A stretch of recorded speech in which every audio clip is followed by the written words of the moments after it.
They warned me that the Alpha King could smell fear. "Keep your gaze on the floor," they said. "Let your hands move, let your tongue stay still, and his eyes will slide over you like smoke."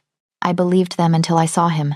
Alexander sits on his throne of carved wolfstone, armor dark as a storm, braids falling over his shoulders. The lords around him bicker with moving mouths and waving hands, but he only watches, his expression carved from ice. No flinch at a slammed goblet, no turn of the head at a shouted insult. It is not the calm of a predator. It is the stillness of a man who has never heard his own name. I have seen wounds hidden under furs, fever beneath dry skin, rot beneath polished armor. This feels the same. Wrong. My gaze catches on his ear, on the small, unnatural tightness there, and something in me answers like a tug on a thread. I am only a maid. An Omega who survives by folding herself smaller than her shadow. Yet when fate places me at his shoulder, close enough to feel his heat through steel, my fingers lift. One soft touch, one forbidden reach toward his ear, and the silence ruling our king begins to crack. Stones remember everything. That is the first lesson I learned in the village. Our cottage was built of river rock, stacked by ancestors whose names I never knew. In winter, when the winds clawed at the shutters, I would press my palms to the walls and pretend I could feel the stories caught there. Lullabies, arguments, whispered prayers to a moon that never answered. Omegas like me were the soft echoes in those stones. Useful, forgettable, traded along with goats and sacks of grain. My father gave me away the first time when I was 13. A merchant's wife wanted a quiet girl with steady hands, and I had both. I lasted 3 summers in her house, moving from hearth to barn to sickbed, until one wrong touch changed everything. The woman's son had fallen from a horse. His leg was twisted and swollen, the village healer summoned and slow to arrive. The boy wailed, sweat slick on his brow, and everyone shouted at once, "Too many hands, too much fear." I saw the way his foot dangled, wrong, and something inside me, some deep, inconvenient knowing, rose up like a tide. "Do not move him," I said. No one listened. When the healer finally came, he took one look, muttered about breakage and misalignment, then grabbed the boy's leg to snap it straight. I saw it before it happened. The angle, the force, the way the bone would splinter instead of set. My mouth opened of its own will. "Stop," I begged. "You will ruin it. You must pull this way instead." The crack was loud enough to silence the room. The boy's scream was worse. The healer turned on me first. Then the merchant's wife. An Omega who dares correct a healer is an Omega looking for trouble, and they were all too happy to give it to me. When the boy's leg failed to heal right, when he limped and cursed his fate, they traced that crooked future back to my warning and called it a curse. I learned then what happens to girls who interfere. After that house cast me out, others took me in for a time. A shepherd's family who needed extra hands, an old widow who could no longer lift her buckets, a drunken innkeeper who pinched more than coin. Each place taught me a new way to be small, eyes down, voice soft, hands busy. I stopped speaking when I saw wrongness. I stopped reaching for fevers, for bad joints, for the sharp glint of sickness that shone in people's eyes before their bodies ever faltered. I still felt it, though. That tug under my skin, the one that told me where pain lived inside someone. I just learned to ignore it.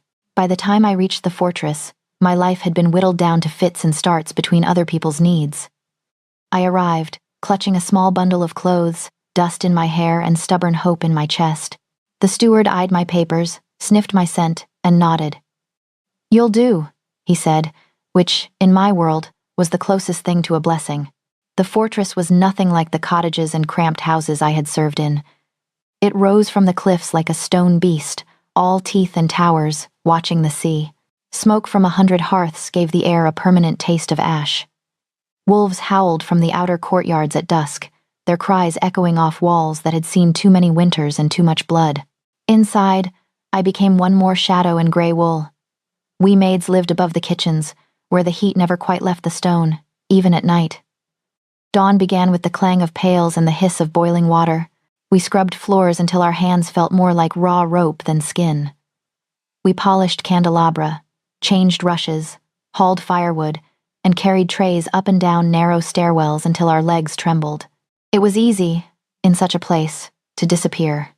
That suited me, but disappearing did not mean I stopped seeing. The first time I saw Alexander, I was carrying linens past the open doors of the great hall. I did not need to be told it was him. He sat on the throne as if the stone had grown around him. Broad shoulders encased in dark armor, hair braided down his back, profile carved in sharp, unforgiving lines.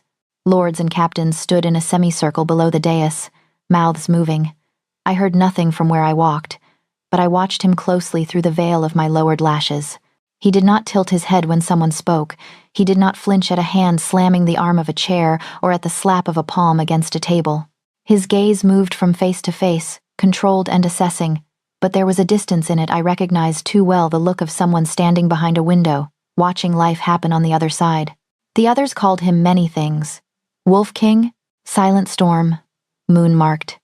In the servants' quarters, they whispered that he was blessed by the goddess with a warrior's body and cursed with a deaf man's ears.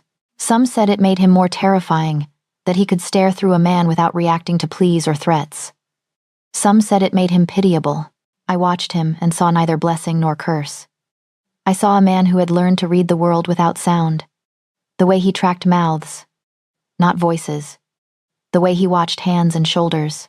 The way his jaw tightened a breath before someone lost their temper, as though he could feel the swell of anger in the air. Loneliness clung to him like a second cloak. In the days that followed, my path crossed his shadow more often than the man himself. I glimpsed him on battlements, speaking with his commanders. In the training yard, where swords crashed in practice noise I could hear even from the laundry yard, though he reacted only to movement and impact. In the chapel, kneeling in the blue wash of stained glass light, his head bowed, lips motionless. Each time, that old, unwelcome sense stirred in me, the one that had ruined my life once already. When a kitchen girl burned her arm on an oven stone, I felt the throb before she cried out. My hands moved on their own, guiding cool cloth, knowing exactly where to press, how long to hold, when to ease. The blister never rose. She called it luck. I called it a reminder. When the stablemaster limped past me one evening, his gait just slightly off, I knew his hip would seize before the first frost. I said nothing. When I carried wine to a chamber where an old noble coughed into embroidered linen, my skin prickled with the knowledge that if he kept drinking from that same cup, he would not live to see spring. My fingers tightened on the tray, then relaxed. It was not my place. It was never my place. And yet, every time I saw Alexander's profile, that same instinct knotted in my chest, sharp and insistent. Something is wrong, it said. Not with his hands, not with his stride, but with the quiet wrapped around him. His silence was not smooth. It was tight, distorted, like cloth stretched over a hidden, jagged shape. The healers called it fate, the servants called it curse, and the lords called it advantage.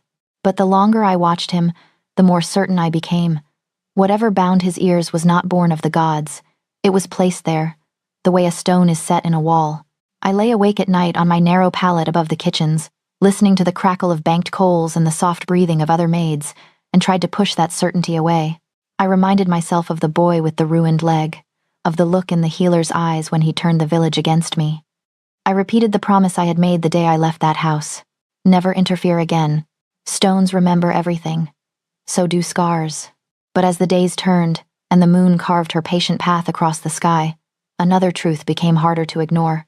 If I could feel what others refused to see, if my hands and instincts were the only tools I had in this life, then perhaps some wounds were not meant to be left alone, especially when they belonged to a king who had never heard his own kingdom breathe. The hall emptied in pieces. First the lords, leaving in a rustle of cloaks and bruised pride. Then the captains, barking orders they suddenly seemed afraid to shout too loudly. Even the servants scattered like frightened birds, clutching empty platters, pretending not to stare at their king who sat frozen on the throne, one hand pressed to his ear as if the world itself was screaming into it. Only I remained on the dais. My fingers were sticky with whatever strange thing I had pulled from his ear, wrapped hastily in the corner of my apron. My knees prickled, waiting for the stone to open beneath me and swallow me whole. It was not the stone that moved, it was the guards. "On your feet," one of them growled, gauntlet closing around my upper arm. I stumbled up, the world sharp and too bright. Somewhere below us voices clanged loud, shocked, too loud for a hall that had seen blood spilled and oaths broken. I risked a glance at Alexander. His eyes were not on them. They were on me. Before, his gaze had felt like cold steel sliding over the room. Now it burned, pinned, searching. He blinked, as if even that small sound startled him, then jerked his chin once. "Bring her," he said. I had never heard his voice before. It was low, roughened at the edges, like stones tumbled in a riverbed. It rolled through the air and wrapped around my bones. For an absurd heartbeat, I forgot that word could kill. I only thought, so this is what he sounds like. Then the guards were dragging me from the hall, and the moment shattered. We climbed narrow stairs, each footstep echoing off the spiral walls. My heart tried to climb faster, ramming against my ribs. I could still see his face when sound first hit him, the way his eyes had gone wide, the way he had flinched from the crackling torches as if they had grown teeth. I had done that to him. Fool, I thought. Interfering fool. The guards said nothing. They did not need to. Their fingers bit into my arms hard enough to promise bruises. At the top of the stairs, a heavy door stood open, guarded by 2 more wolves in steel. Beyond lay a chamber I had only ever glimpsed from afar, the Alpha King's private den. They threw me inside as if tossing scraps to a beast. The door shut with a boom that made me jump. The room was large but felt smaller for the weight of him in it. Tapestries covered the stone, wolves and moons and long-dead kings watching in woven silence. A broad table stood near the windows, maps and tokens scattered across it. Weapon racks lined one wall, a great bed another. Alexander stood with his back to me, hands braced on the table. His armor was gone. In its place, he wore a dark tunic that clung to his shoulders and the long muscles of his back. His hair fell in 2 heavy braids. "You may leave," he said. The words were for the guards, but they vibrated through the room, through me. The door opened, closed. We were alone. My mouth went dry. This was worse than facing him in front of the court. Alone, there would be no witnesses to whatever judgment he chose. An Alpha King did not need an audience to make a girl disappear. He did not turn at once. I watched his shoulders rise and fall, slow and deliberate, as if he was listening to the room breathe. His head tilted slightly, like a wolf catching a new scent. "I can hear the sea," he said at last, voice low. "Through the stone." I never knew how loud it was. I swallowed. "Your Majesty, do not speak yet." He lifted one hand, a command more than a gesture. "I want to hear it. The room, without your voice." So I stood. He listened. The fire snapped in the hearth. Cloth rustled in the slight draft. Somewhere above, a shutter creaked, protesting the wind.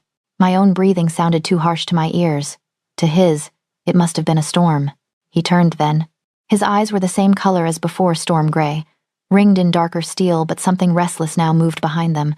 Not the distant calculation I had seen from the shadows of the hall, but a raw, bewildered alertness, as if every part of him had been forced awake at once. He took one step toward me. The boards under his boots made a faint, complaining sound.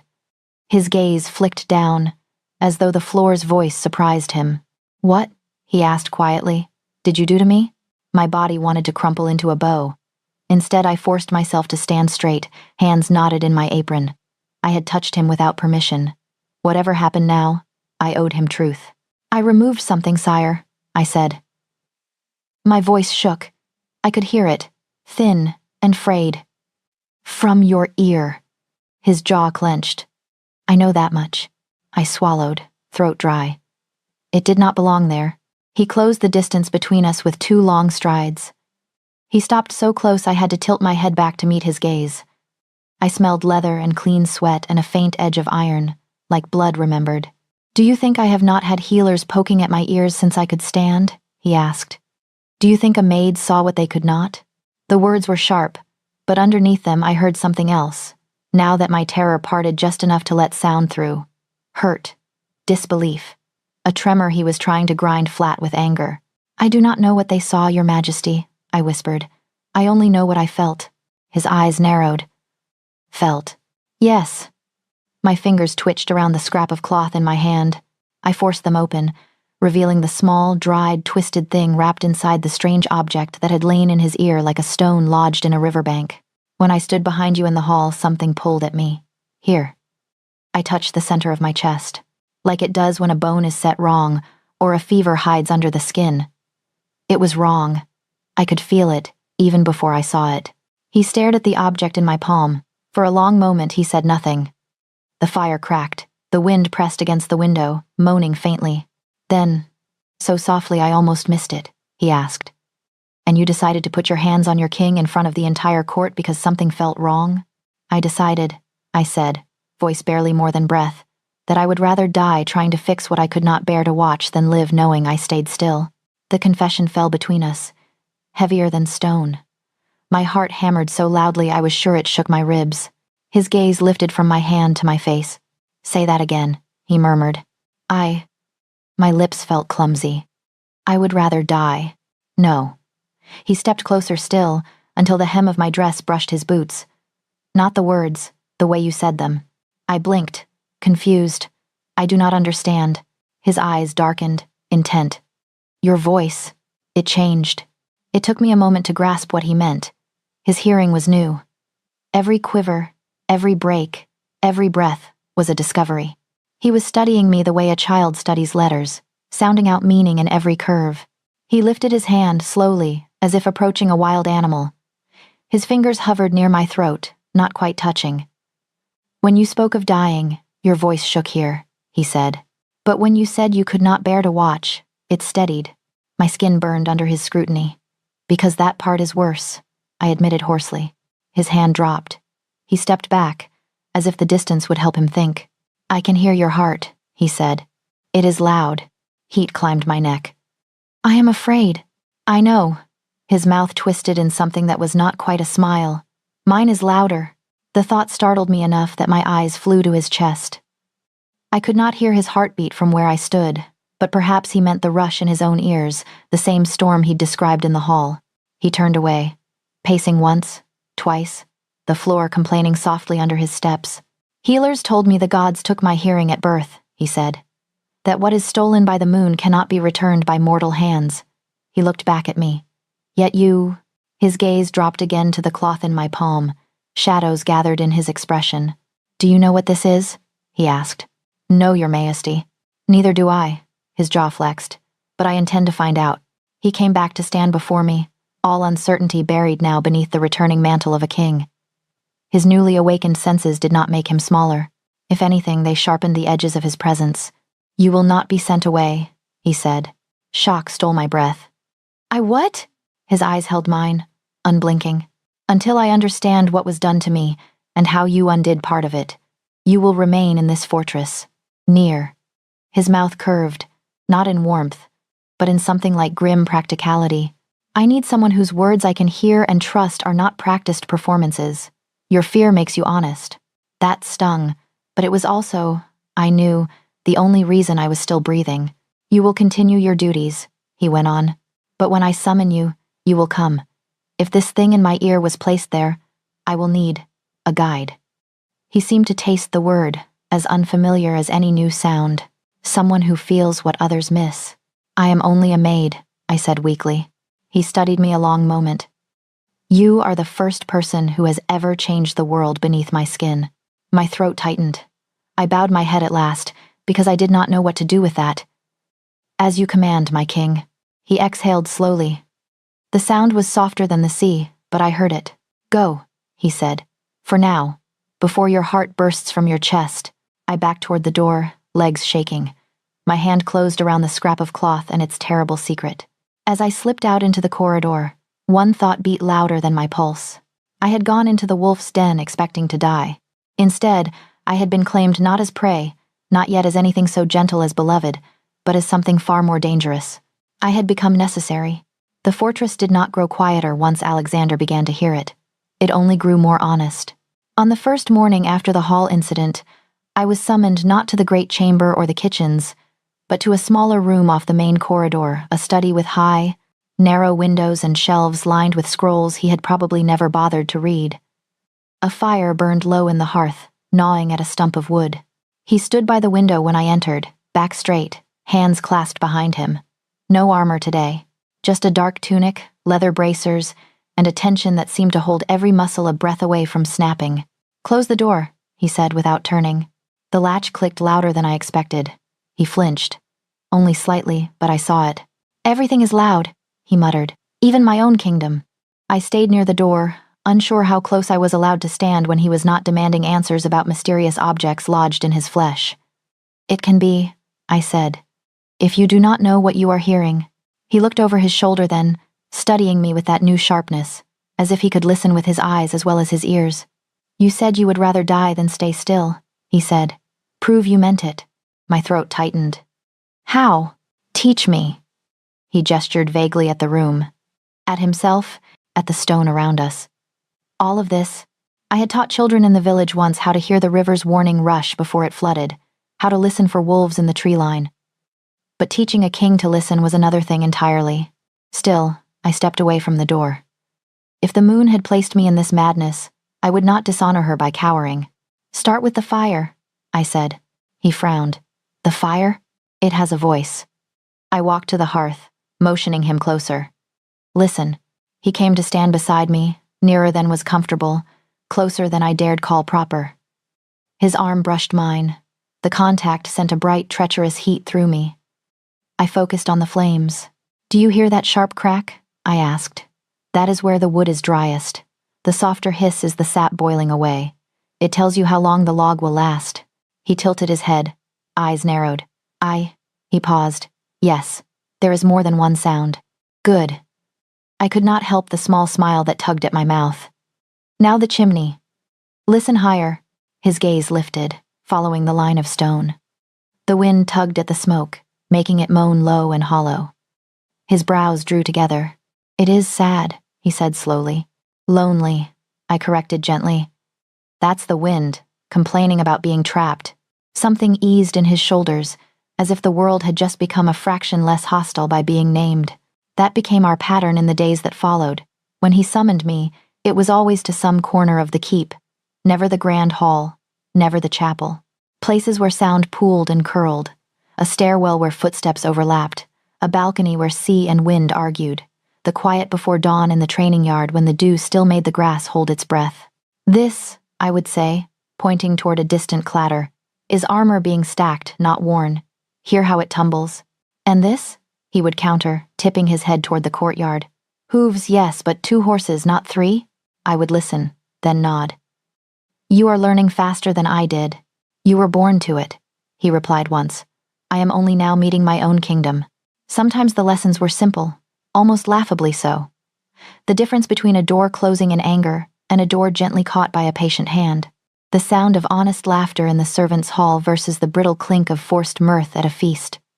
The hiss of a blade sliding from its sheath compared to the scrape of metal being polished. Other times, they felt like walking a cliff edge. One evening, he called me to his chamber just as the torches were being lit along the inner wall. Shadows pooled in the corners, thick and soft. He sat at the edge of his bed, elbows on his knees, staring at his open hands as if they were strangers. "It will not stop," he said without preamble. "The noise, even when the room is empty." I hesitated in the doorway. "What do you hear?" He shook his head, jaw tight. "Everything. The fire, the guards outside, the sea, my own breath. I cannot tell where one ends and the next begins." His voice was wrong too fast, too thin. I felt the edge of it along my nerves. Panic. "May I asked, stepping closer.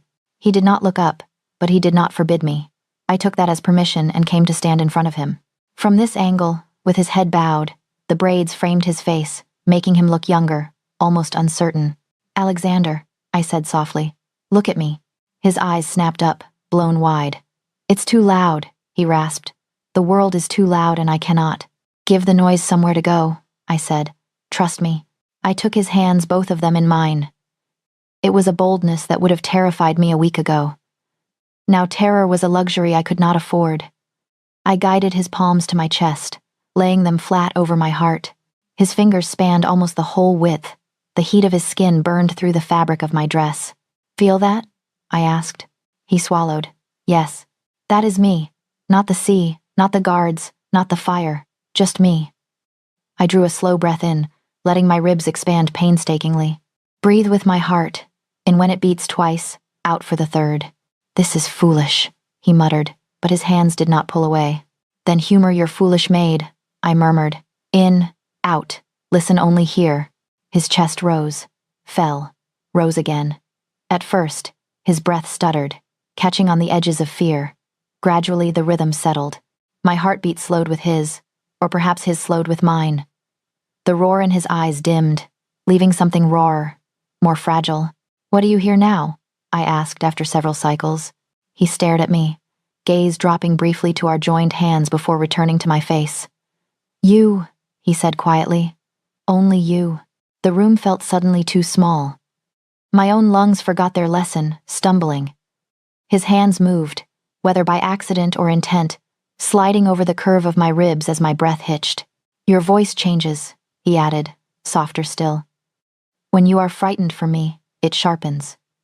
When you are frightened of me, it thins. Just now, it did something else. Heat rushed to my cheeks. I am not used to kings touching me, sire. Kings, he said, as if tasting the word. You say it as if I am made of stone. You are not stone. The admission slipped out before I could bite it back.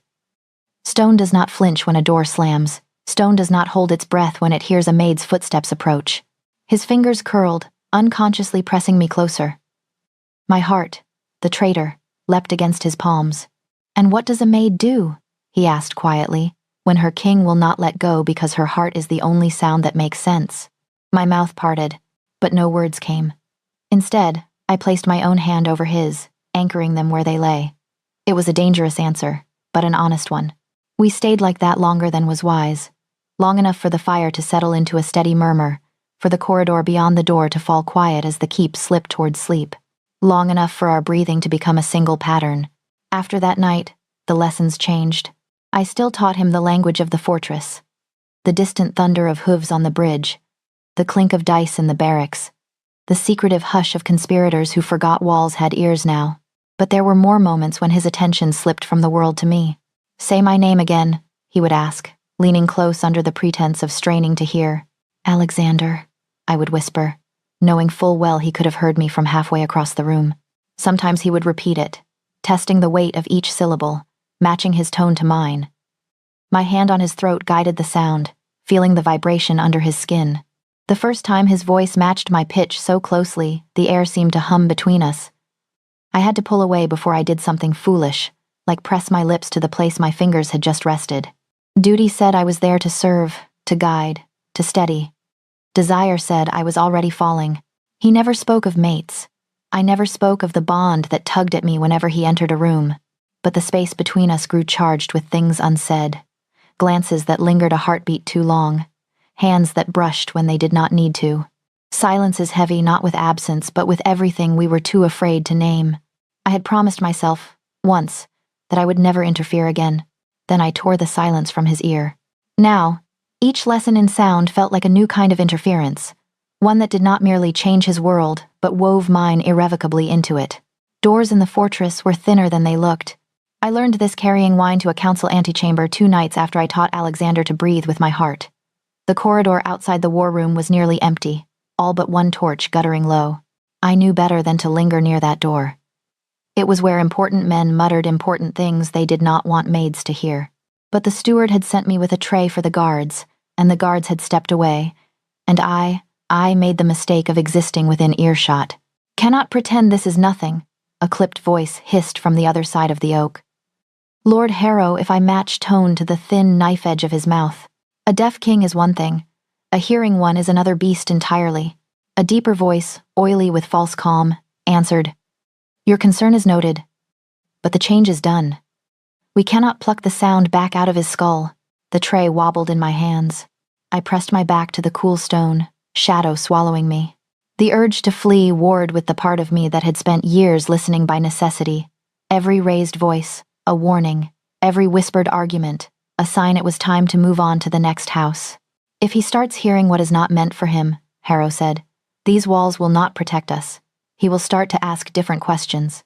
He is still the same man, the other replied. Trained to see, not hear. He trusts what he reads on faces more than what he takes in through his ears. With careful guidance. You mean with you whispering in one ear, while that little maid has her hands on the other? Harrow spat the word maid with such disdain I flinched. Do not think I have not noticed his sudden interest in servants who were meant to remain invisible. Heat shot to my cheeks, shame and fear tangling. I should have walked away. My feet would not obey. He relies on her for now, the smoother voice said. A child clings to the hand that leads him out of a dark room. That does not make the child any less malleable once his eyes adjust. Your metaphors grow more insulting by the day. Harrow sighed. We paid well to keep his ears closed. Years of coin, years of assurances. If he learns that, the tray slipped a fraction in my grip. One cup chimed against another, a soft, betraying ring. Silence fell on the other side of the door. Not the empty kind, but the full, poised sort that comes just before steel leaves a sheath. Did you hear that? Someone muttered. My heart leapt into my throat. I hurried down the corridor as quietly as a girl with shaking hands could manage, turning the corner before the door opened. I pressed myself into a servant's niche, breath sawing, listening to footsteps enter the hall. Pause. Retreat. Paid. They had paid someone to keep him deaf. Not the gods. Not cruel fate. Not some mysterious moon curse. Coin. Coin and fear, and selfish convenience. By the time I reached the servants' hall, the tray was rattling so hard, a cook snatched it from me with a glare. I mumbled an apology, barely hearing her scold. The roar in my ears was my own pulse. In my pallet that night, I could not sleep. Every time I closed my eyes, I saw Alexander's face in the firelight as he tried to separate one sound from another. The way his brow furrowed when the world became too much. The way his features smoothed when I spoke low and even, anchoring him. He trusts what he reads on faces, the man in the war room had said. True enough. But he had started to trust my voice, too. If healers had been paid to keep him deaf, then every visit he'd had as a child, every examination, every patient shake of the head, every "there is nothing to be done," had been a lie bought with gold. His world had been narrowed on purpose. His isolation was not an accident of birth, but a design. My stomach churned. I thought of the physician who had once called me a curse for daring to question his methods. How easily a village had believed him over a scared Omega girl. If these men discovered I had uncovered their crime without trying, what might they call me? Witch. Temptress. Manipulator. An Omega using strange gifts to twist the king's mind. The worst part was that some of it, from the outside, might look true. I was spending hours alone with Alexander now, teaching him to listen, to sort sounds, to hear the tremor in a liar's voice.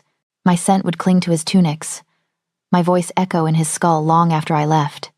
If someone wanted a story to turn him against me, they already had all the pieces. I turned on my side, staring at the shadows on the ceiling. Leave. A cold, practical voice inside me whispered. Take what little coin you have, find a caravan heading south, vanish into a village where kings are rumors and wolves are only animals, not men. You have interfered enough for one life. Another voice, quieter, stubborn, answered. And what then? What of the man who had placed his hands on my chest like a drowning swimmer grabbing for shore? What of the king whose first true panic had happened in front of me, not his warriors or council, because he could not bear for them to see him shaken? What of his crooked little smile when he finally matched my tone on his own name? He is still the same man, I whispered to the dark. Except he wasn't. Not entirely. The old Alexander had ruled in silence, wreathed in rumor. This one was freshly hatched into a world of clamor he had never been prepared for. Sound had stripped some of his armor, not the kind hammered from metal, but the kind built from distance and unknowability. I had seen that unarmored man. I had watched his face soften when he heard the soft mewl of a stable kitten for the first time, crouching in straw with a look of wonder entirely at odds with his reputation. I had seen exasperation spark in his eyes when two guards tried to whisper about dice games out of his line of sight, only to forget that their voices now betrayed them. Most dangerous of all, I had seen the way his gaze warmed when I entered a room, as if some part of him had learned my footsteps and decided they were a sound worth anticipating. The thought of leaving him in the hands of men who had paid for his brokenness made my chest ache worse than any fear. Yet fear was real. If they had spent years buying his deafness, what would they do to protect that investment? A maid could vanish in a fortress like this, one night scrubbing floors, the next tossed over the cliffs, and written off as clumsiness. Omegas were always falling, always losing their footing, always meeting unfortunate ends that no one questioned too closely. I pressed my palm over my racing heart, remembering the weight of his hands there. Give the noise somewhere to go, I had told him. Trust me. He had. If I ran now, I would be throwing that trust back in his face and handing his newly opened ears back to the very people who had tried to keep them closed. The moon sees cowards as clearly as she sees liars, my grandmother used to say. I am tired of being afraid, I whispered. The darkness did not answer, but the words settled in me like a small, stubborn stone. Leaving would be safer. Staying might kill me. But safety had never given anyone back their world. In the morning, when the summons came, one of his pages breathless at the kitchen door, stammering that, "His Majesty requires your presence at once." I wiped my hands, smoothed my apron, and went. Each step up, the tower felt like threading a needle through layers of stone and secrets. As I climbed, I heard the keep differently. The hurried, guilty hush when I passed certain doors, the too careful loudness of men laughing near the war room, the brittle chime of fear in the servants' voices when they spoke the word king. Behind it all lay another sound, faint but steady, like a drum beating beneath layers of earth. Alexander's presence. Not his heart, I was not yet close enough for that, but the awareness that somewhere above me, he was listening too. For his first winter with ears, for lies he had never been allowed to hear before, for the one made foolish enough to stand between an alpha king and the people who had stolen his silence. At the chamber door, I paused for a single breath. "Run," the old fear whispered one last time. I knocked instead. Names are heavier when you can finally hear them. We were in the map room the first time Alexander told me that. The table between us was littered with wooden tokens carved into wolves and ships, their positions marking borders I would never cross. Outside, rain rattled against the shutters, a steady drumbeat on the stone. "Before," he said, fingers tracing the edge of the kingdom carved into parchment. All of this was shapes and mouths moving. His thumb dragged across a painted river. They would say, "Our king has spoken," and I would wonder if I had. I stood on the other side of the table, a respectful distance away, holding the tray the steward had insisted I bring. Wine for him, water for me, as if I'd been invited here as something more than his strange new tutor. "What do you mean?" I asked. He huffed a breath that might have been a laugh in someone else. "A man who cannot hear his own voice is always guessing at its reach." He glanced up. I learned early to move my mouth in the shapes my tutors wanted, to make my jaw firm, my expression unreadable. They assured me I sounded like a king. His gaze drifted back to the map. But I never knew. To me, my words were just warmth in my throat and air on my tongue. No weight, no echo. I thought of him in the great hall, issuing decrees with a face like carved stone while the crowd roared reactions he could not feel. A king speaking into fog, hoping the shapes he made reached someone. "It must have been lonely," I said quietly. His hand stilled on the parchment. "You say that," he murmured, as if it were past tense. The rain grew louder. Or perhaps the silence between us did. He straightened, pushing away from the table. "When you took that thing from my ear, the first sound I knew as mine was not a cheer or a battle cry." He stepped around the table, each bootfall a deliberate, soft thud on the rush-covered floor. It was my own breathing.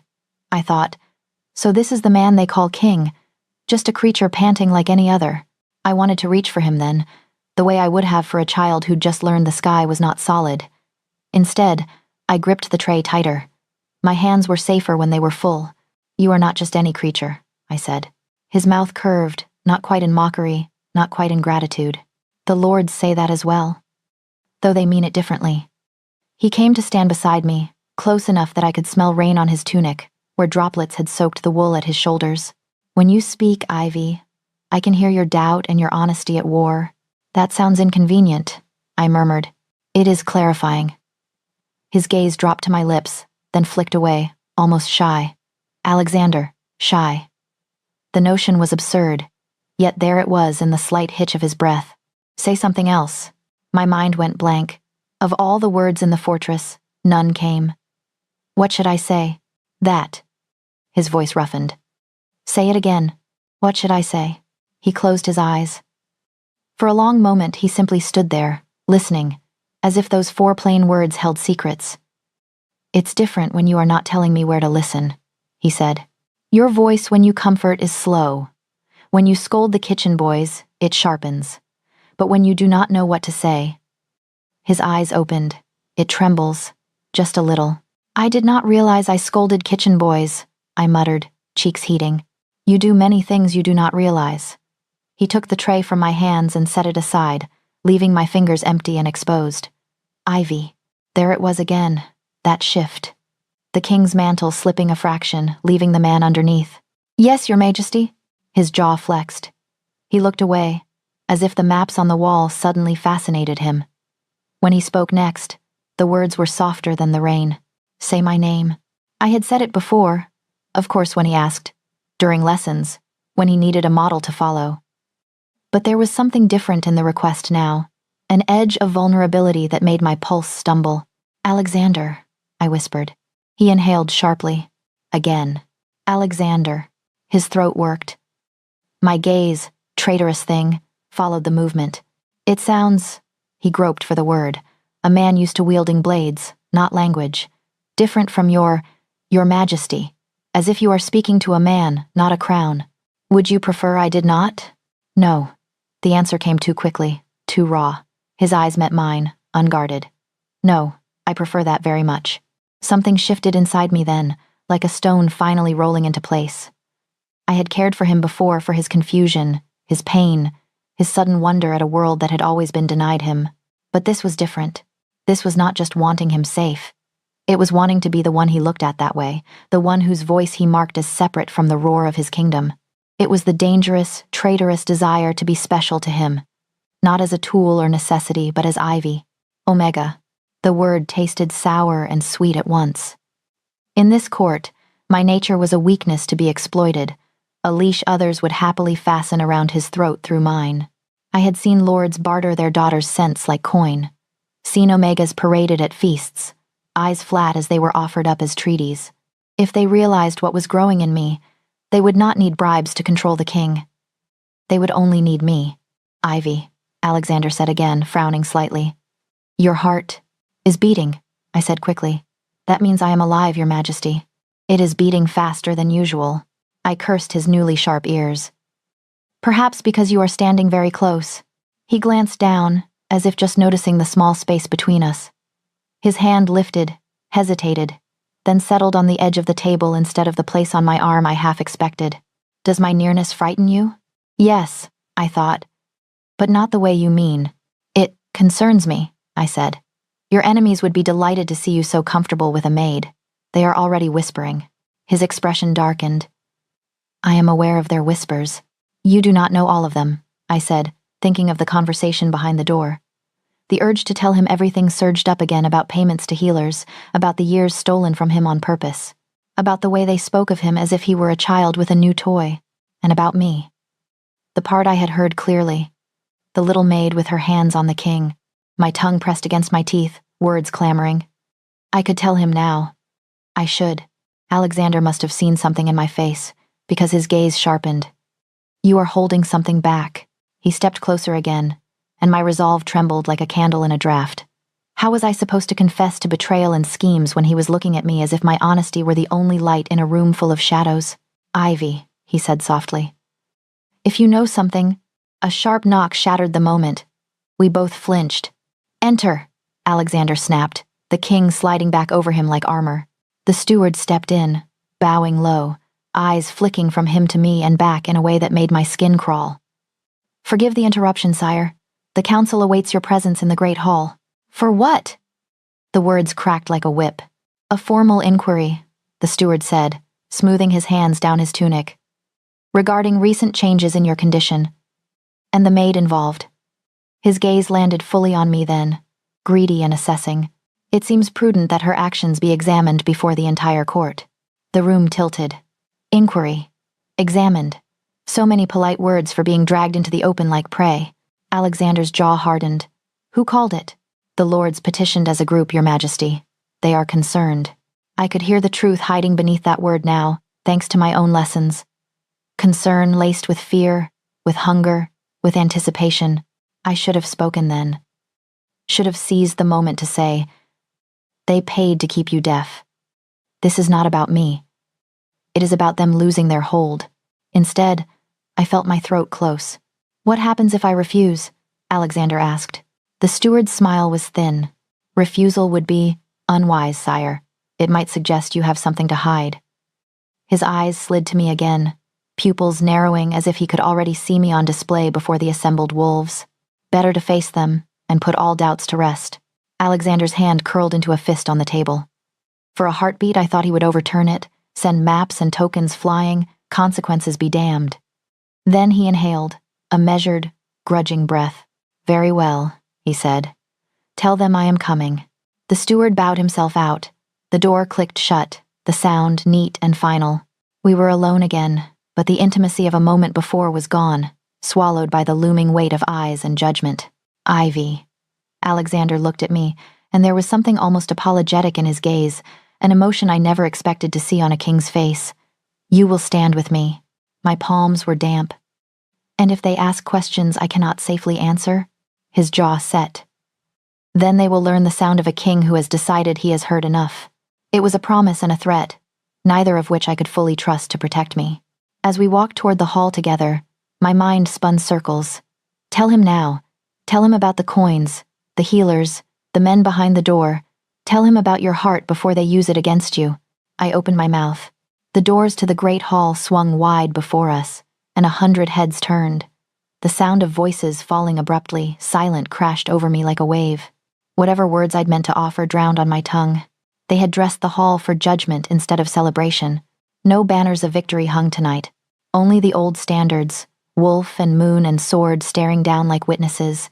Torches burned along the walls, their flames turned into spears of light by the polish of the stone. The air tasted of smoke, sweat, and something sharper, the metallic tang of anticipation. Alexander's throne sat high on the dais, but he did not sit when we entered. He stood beside it, hands clasped behind his back, eyes sweeping the room. The murmur that had filled the hall thinned and broke, falling into a hush that felt more dangerous than any shouted threat. The steward led me forward until I stood alone on the bare stone at the center. No tray in my hands, no cloth to busy my fingers, only my own pulse hammering against my ribs. The circle of lords around me parted just enough to keep their fine boots clean of whatever might spill from this little spectacle. "Let it be known," Lord Harrow said, stepping out from the crowd like a blade from a sheath, "that this gathering is called in concern for the safety of the realm and the soundness of our king's mind." Murmurs. I heard the falseness in them, now the rehearsed outrage, the pleased fear. Alexander's gaze flicked to Harrow, then to me. He gave no signal, no word, but I felt him listening. To them, to me, to all of it. Harrow turned, robes whispering. "The girl," he said, as if I did not already stand before him. "Step forward." I did not move. There was nowhere further to go. "State your name," he ordered. "Ivy," I said, amazed my voice came out at all.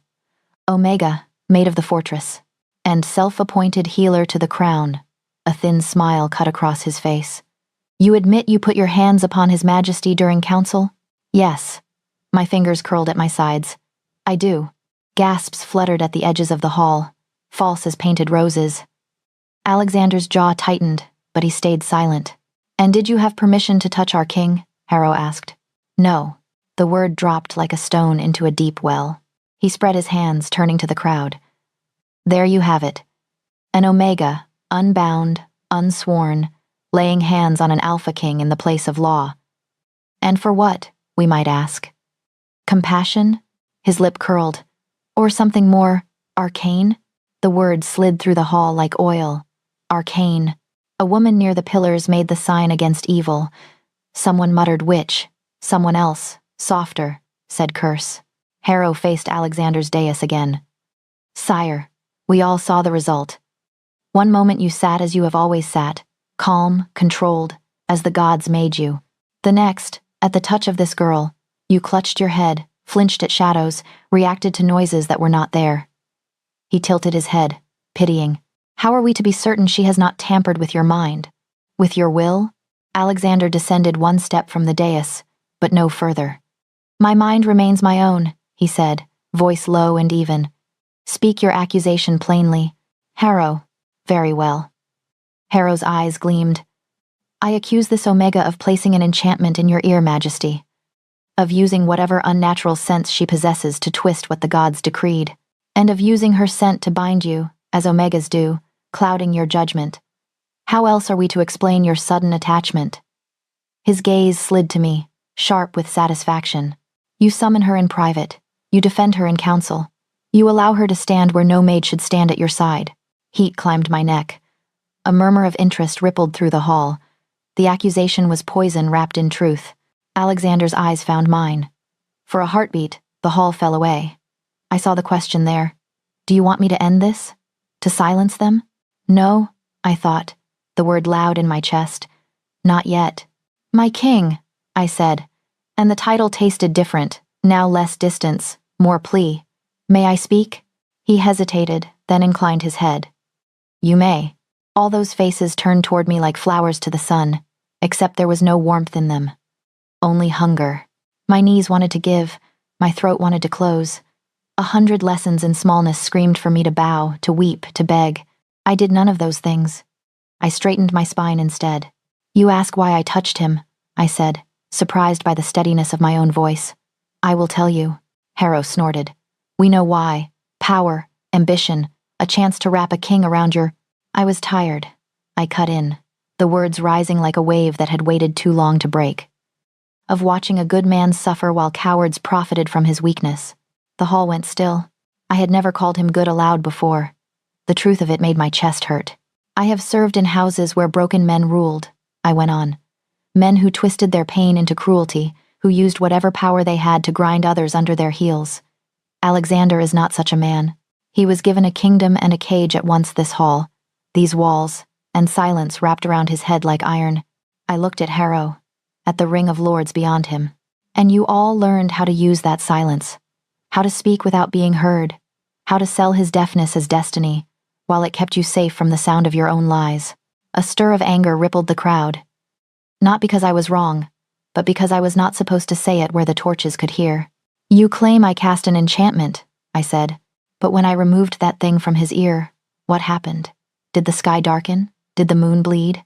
No. The world did what it has always done. It made noise. I turned to Alexander then, my voice softening without my permission. He heard his own breath, his own name, the sea against the cliffs that have guarded his family for generations. That is not witchcraft. That is what should have been his since birth. I swallowed, feeling the first crack in my composure. You want to know why I risked touching him without leave? Eyes. So many eyes. Alexander's most of all.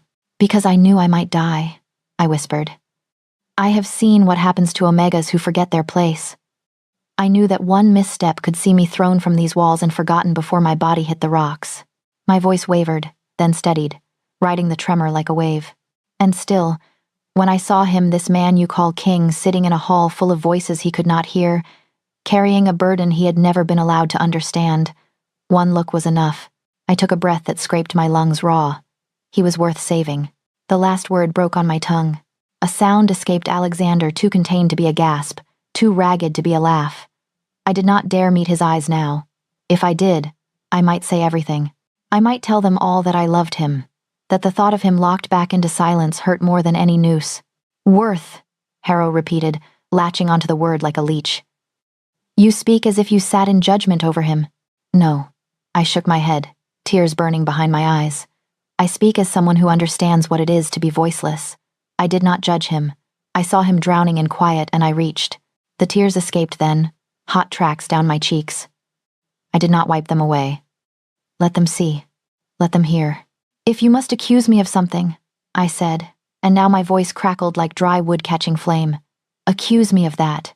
Of refusing to stand still while a king was kept half alive for your convenience. Of choosing action over fear.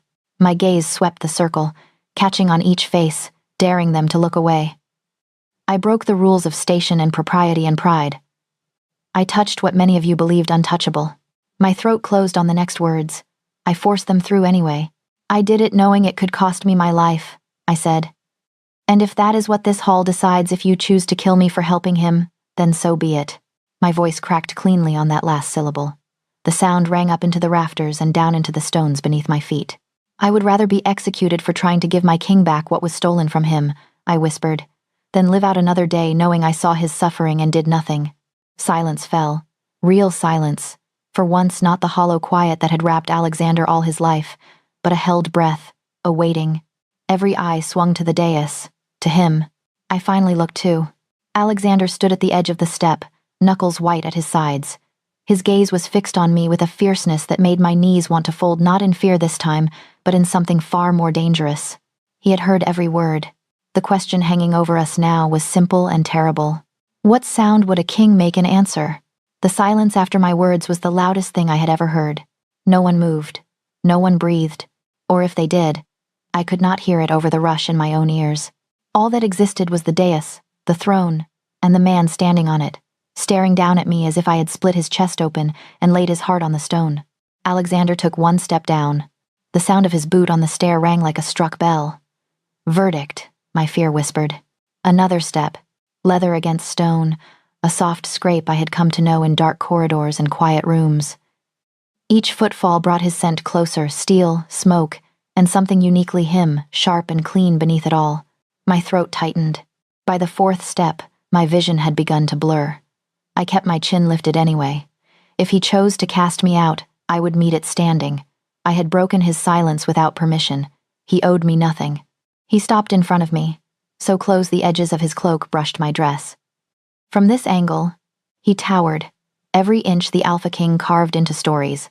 The hall watched, 1,000 eyes hiding 1,000 wishes for my death, for my banishment, for my humiliation. Alexander's gaze moved over my face, taking in the tears, the set of my jaw, the way my hands shook at my sides. His own hands opened and closed once, as if he were steadying himself against some unseen current. Then he did something no one in that hall expected. He reached for me. His fingers found my hand, rough and warm, closing around it firmly enough that the tremor running through me had no choice but to still. Gasps rippled outward like thrown stones hitting water. "Look at them," he said quietly, though the sound carried easily to the furthest pillar.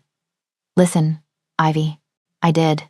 The murmurs were no longer smug, no longer gleeful. They were shocked, disbelieving, edged with dawning fear. Alexander turned, still holding my hand, and faced his court. "You have heard her," he said. "Now you will hear me." His voice rolled through the hall, deeper and more certain than I had ever heard it. This was a man who finally believed his words reached their mark. "You speak of enchantments," he went on. "If there is any witchcraft at work here, it was done long before she ever set foot in this fortress." His gaze swept the lords, cold as winter. Someone placed a foreign thing in my ear when I was a child. Someone paid to keep me deaf, to keep me ignorant of the sound of my own people, my own enemies, my own name. A shiver passed through the crowd. No one spoke. "I have listened," Alexander said, harsher now. "Not just with my newly opened ears, but with the skills you all taught me in silence, how to read fear, how to smell guilt." His eyes caught and pinned Harrow, who flinched despite himself. Ivy did not twist the god's decree. She tore out a man-made chain disguised as fate. He lifted our joined hands, just enough that everyone could see. "The only magic she used," he said, voice softening around the edges, "was courage." My breath caught. She touched a king with no promise of reward, no protection, knowing it might mean her death. His jaw flexed. "How many of you can say the same? How many of you have risked your lives to give me something, rather than to take something from me?" No one answered. Torches snapped in the hush. Somewhere a banner creaked. "This trial is over," Alexander declared. "If you want witches, look among those who profited from my maiming, not among those who mended it." He released my hand only long enough to turn back to me. "You will not be punished," he said, loud enough for all to hear. "You will not be cast out. From this day forward, anyone who moves against you moves against their king." The words wrapped around me like armor and a collar all at once. Protection and claim in the same breath. He squeezed my fingers once more, then led me from the center of the hall, up the steps to the dais. The murmur began again behind us, not triumph this time, but the restless whisper of a story changing shape. I could feel their eyes burning between my shoulder blades as I walked beside him. A voice beside the throne, they would call me. A dangerous place for someone who had spent her life trying to be invisible. When the doors finally closed behind the last lord and the echoes faded, Alexander sagged against the throne as if the stone were the only thing holding him up. The great hall, emptied of bodies, hummed with residual noise only he could hear. For a long moment, neither of us spoke. My hand still tingled where his had held it. "I should have done more," he said at last, voice hoarse. "They will not stop with whispers." "You did enough," I replied, surprised to find my voice steady again. "You made them afraid of the right thing. And what is that?" "You." I managed a small smile, a king who finally hears them. Something flickered in his eyes, pain, pride, something tender that made me want to look away and never look away again. "Ivy," he murmured. "Yes, your majesty?" He swallowed, the sound of it somehow loud in the emptied hall. Then, slowly, he stepped down from the dais until we stood on the same level, stone beneath both our feet instead of between us. To my shock, he sank to one knee, then the other. "Stop that," I whispered, horrified. "You cannot kneel to me." "Why not?" His gaze never left my face. "You were willing to die for me. Should I not at least bend for you?" His hands closed gently around my wrists, as if afraid I'd bolt. The sight of a kneeling king made my head spin.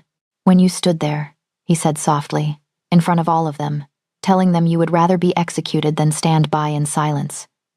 "Do you know what I heard? Treason?" I tried for humor. It came out thin. "Life," he said simply. For the first time, the sound of it in my own chest meant something. It matched yours. My throat tightened. "I have heard many things since you freed my ears," he went on. "Waves, storms, steel, lies. But your voice," he shook his head, almost helpless. "Your voice is the first sound that ever made me feel truly alive." The hall seemed to tilt around us. "I could order you to stay," he said. "I am king. I command armies. I could wrap your future in edicts and call it protection." His grip on my wrists loosened, his next words coming out rough. "But I am so very tired of taking things that are not freely given." He looked up at me, this fearsome, silent legend of a man who suddenly had too much sound in his world and chose, in this moment, to offer all his power to an Omega. "So I am asking," Alexander said. "Not as your king, but as the man you decided was worth saving. Will you stay by my side? Not as a maid, not as a tool, but as—" He exhaled, the word clearly difficult.